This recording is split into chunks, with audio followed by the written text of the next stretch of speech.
You know, we've talked about this for a while. It's time for the top 10. It's that time of year. That means we're wrapping it up. This is what, our fourth year of doing it, our fourth wrap up. Amazing, David.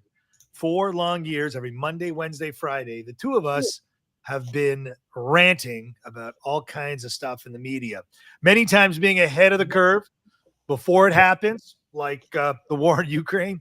Um, or actually getting the experts that were from the Champlain Tower. It's been a wild and crazy run, and we've seen wars break out, death, carnage, and we've also seen a lot of good things. And Dave, I want to It's a really screwed up year, Stuart, but I think this was a pivotal year in our history. and I want to thank you for doing this for yet another year. Likewise. Well, welcome everybody to the Rant Network. It's our famous top 10. We've looked at all the statistics. We had the computers jump in, and it helped us generate what we're going to talk about for the next. Those poor hamsters that we made them work so hard. God help us. I know. AI, soon enough, David, I'll replace you. Welcome to the Rat Network, your ultimate destinations for bold, unfiltered, and unapologetic discussions. Hosted by myself, Stuart Brisgale, and today he's my co-host, David Solomon. We'll see what happens on the next episode. We explore the hottest topics shaping our world, from breaking news, pop culture, to politics and complexities of modern life. No matter the subject, we're here to spark candid conversation and dive into a diverse perspective, ensuring every voice finds a platform. So sit back, relax, and join us on this thought-provoking top 10 end of year of 2024. David, I grew up like you in Canada. I got to tell you, we used to be proud to be Canadian. We wore a maple leaf as an athlete that swam on the team, getting a maple leaf tattooed on the left breast, or a girl on her hiney, was something proud to be Canadian. Whether it was watching the Montreal Canadiens to spur 25 Stanley Cups in the history, or 24. Well, I'm ahead. It's 25. I wish you were right. Or the Maple Leafs with 11. But today we stood here with a Canadian team that hasn't won the Stanley Cup in how long, David? 31 years. Wow. All right. So, David, almost as long as you've been alive, Canada, who used to be the beacon of light, seems to be on the wrong side of history. Yeah, well, this time, Stuart, I got to tell you, so welcome back to our top 10. And number 10, yeah, Stuart, we've talked about how Canada's consistently been on the wrong side of history. And I shan't say the whole country. Let's talk about our government. How many stupid decisions have been made by the government? In our last rant, we talked about Justin Trudeau attacking Donald Trump and American voters, folks. Like, what a dum-dum. What are you jumping down voters' throats because they picked Donald Trump over a socialist, left-leaning, crazy... Like, it didn't matter that she was a woman. It didn't matter that she was African American or whatever. What she was not competent for the job. And I think that's where Justin keeps getting it wrong. But Justin Trudeau's been on the wrong side a lot this year. His stance with Israel has been another proof of that. He's on the side of the terrorists. He's on the side of the terrorists, Stuart, the people who are causing the anarchy. He has made decision after decision not to stop crime on the streets. He's made the decision not to handle immigration. We've had fentanyl problems in Canada, very similar stories to what you have. We're the anti-Semitism crime city of the world in Montreal. We are the crimes, like, we send wonderful BMWs from our ports to all over the world because of the car theft, and so on and so on and so forth. And what has Canada done? Sweet bugger all, Stuart. And that is why this year, it continues to be, and hopefully in 2025 we'll be able to talk about the next story. But Stuart, let's go into number 9 here, because one of the things that we also talked about consistently is trust in traditional media. I think we're hearing taps. Can't hear you, Stuart. You're on mute, of course. Because they don't want you to hear me going clickety clack on my keyboard like I always do. But you know what? Let us just understand. Is the media dead? Well, NBC decides to Trump, I don't know, what is it? A hoard of $15 million. It was ABC. It was ABC, not NBC. ABC. ABC. ABC. $1 million. Whoops. What's $3 million to Donald Trump? Not much. And the leader decides to go silent and disappear from the headlines. Is trust in media dead? Well, let's talk about it. The notion that the media dead sparks a compelling conversation about the role of journalism today. David and I joke about it in a podcast that is almost like a satire of the events of the week that David and I grabbed. But you want to know something? That's no different than the editorial journalism that you're watching on the networks. You see, people have given up. They don't read the newspaper. They don't buy magazines. They get 3-second and 15-second blurbs on TikTok. And, when other governments control what you see, it basically is what controls you.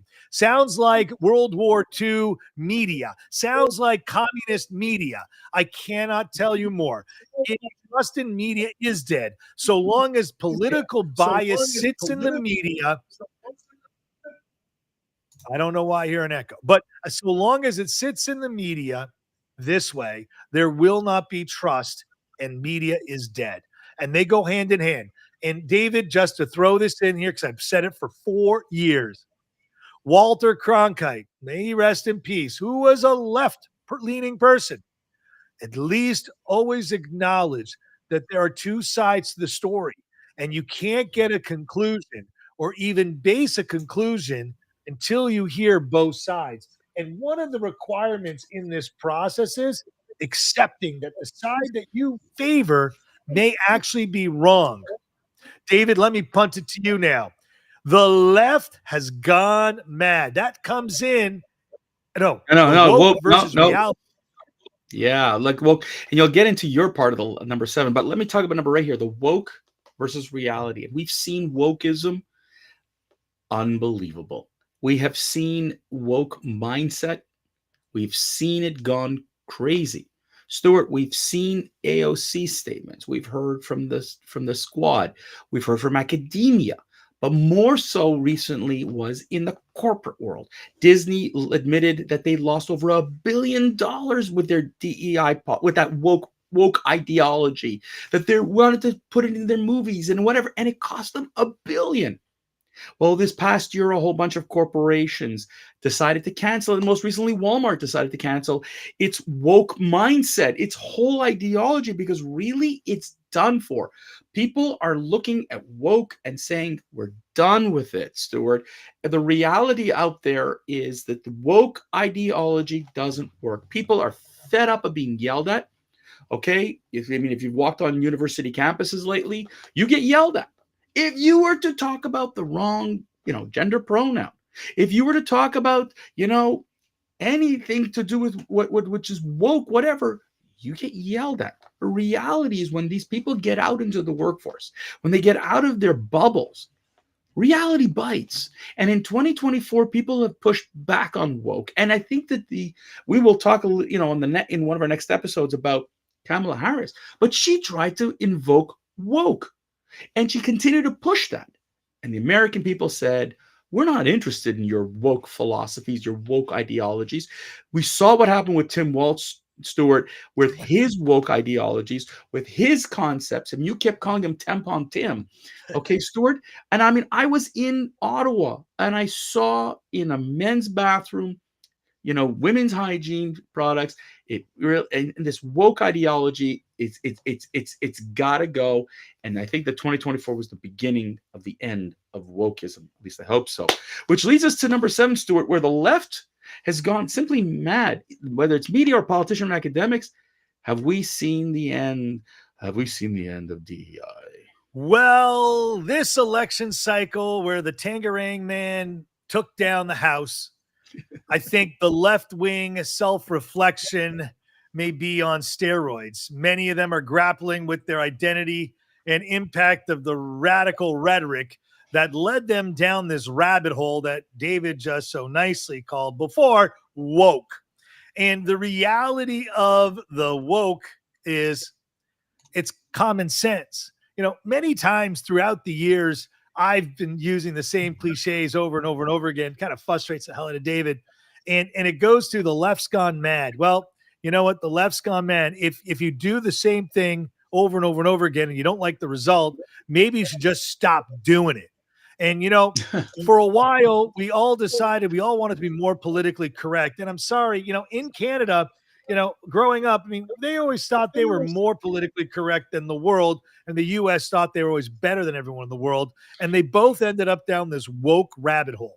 The US seems to have cured its cancer by evicting the Democratic Party, which really isn't a Democratic Party of the 1960s. Most Canadians are not understanding American politics.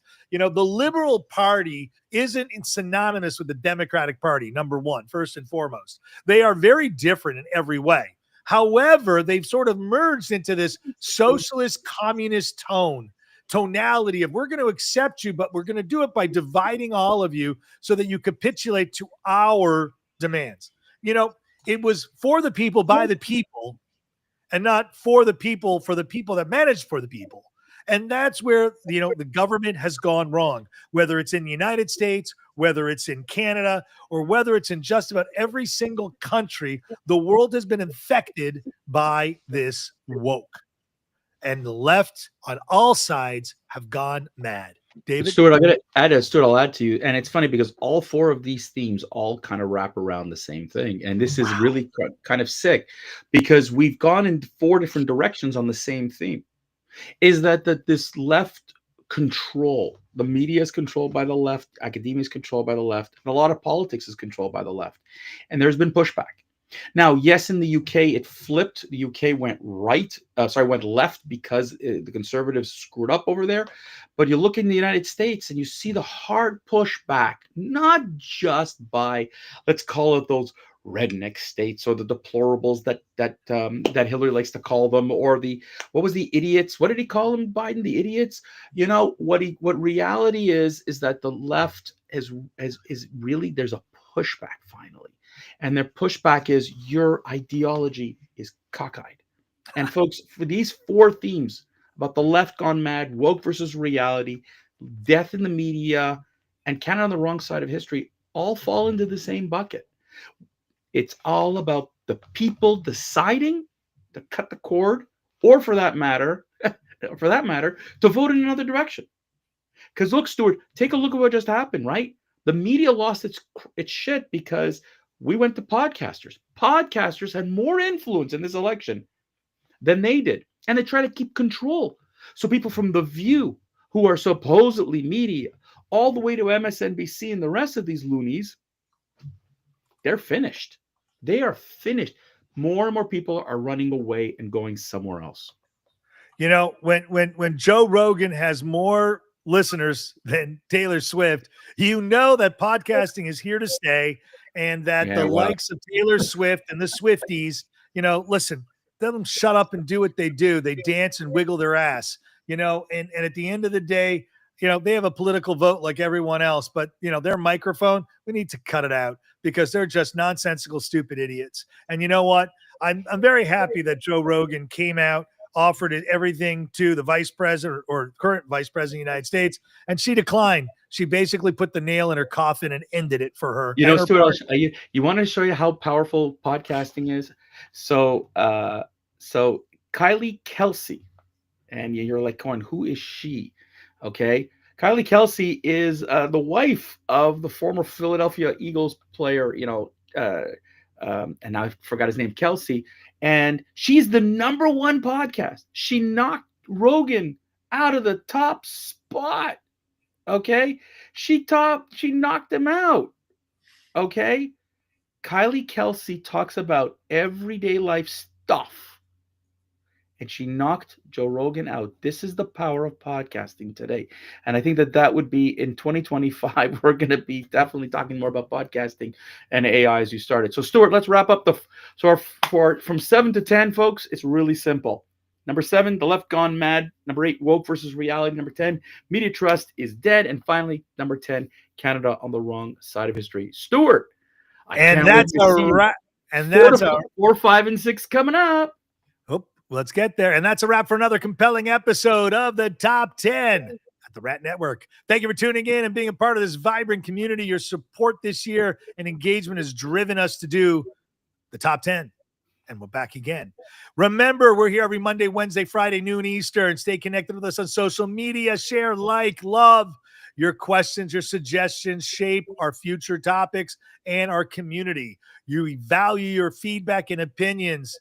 And you know what? Until next time, keep your rants bold, your discussions lively, and your ideas flowing. Take care, and we'll catch you soon on the next episode of